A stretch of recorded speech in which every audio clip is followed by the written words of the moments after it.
He had to go nearer, remove his glasses and peer. The thing seemed to be a folded paper with some kind of black seal on one corner. The old man shook it impatiently and held it out again. Andrew cautiously reached for it, but his fingers went right through it and grew very cold. It was like putting his hand for an instant into a freezer. "Sorry," he said. "I'll come to the house and get it, shall I?" His grandfather gave the paper in his hand a look of keen exasperation and nodded. Then he stepped back a pace, enough to take him out of the tilted beams of the headlights, and that was all. There was only dark road in the dip. Andrew stepped outside the light himself to make sure his grandfather was gone. Finding that he was, Andrew put his glasses back on and retrieved his right shoe from the mud in the ditch. After that he stood thinking, watching the right front wheel of his car sinking slowly deeper into the grassy ooze. He thought movements of sky and earth, time and space.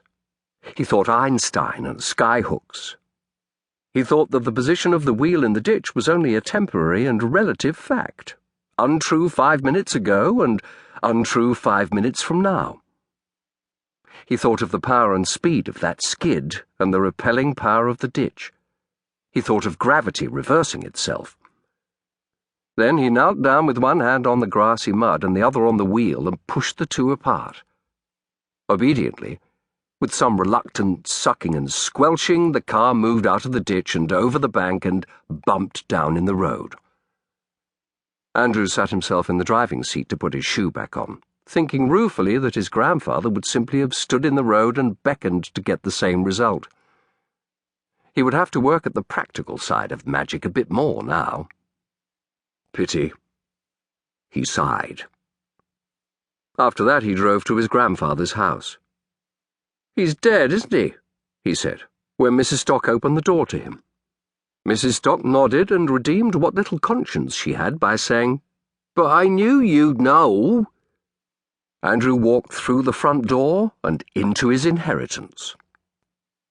There was, of course, a great deal of business involved, not only in Melstone and in Melton, the town nearby, but also in the university, because Andrew decided almost at once to leave the university and live in Melstone House.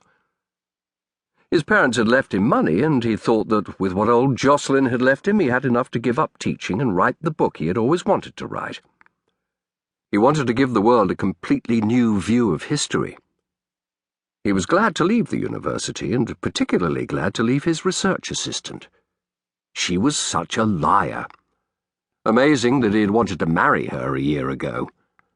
But Andrew felt he had to make sure she was safely shunted to another post, and so he did. One way or another, it was nearly a year before Andrew could move into Melstone House. Then he had to make sure that the various small legacies in his grandfather's will were paid, and he did that too.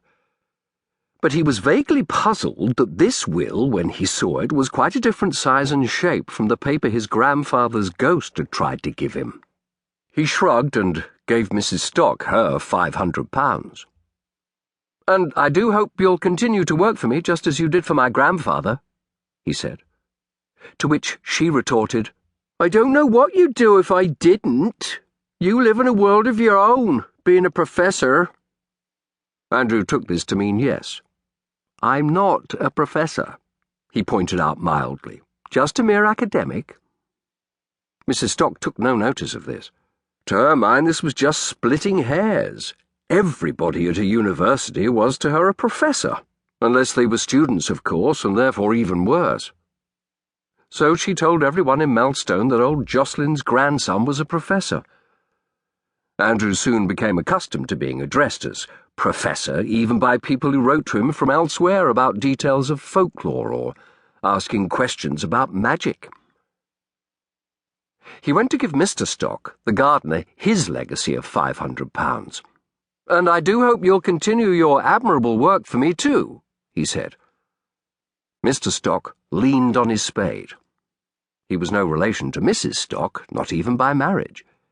It was simply that a good half of the people in Melstone were called Stock. Both Mr. and Mrs. Stock were extremely touchy on this matter. They didn't like one another.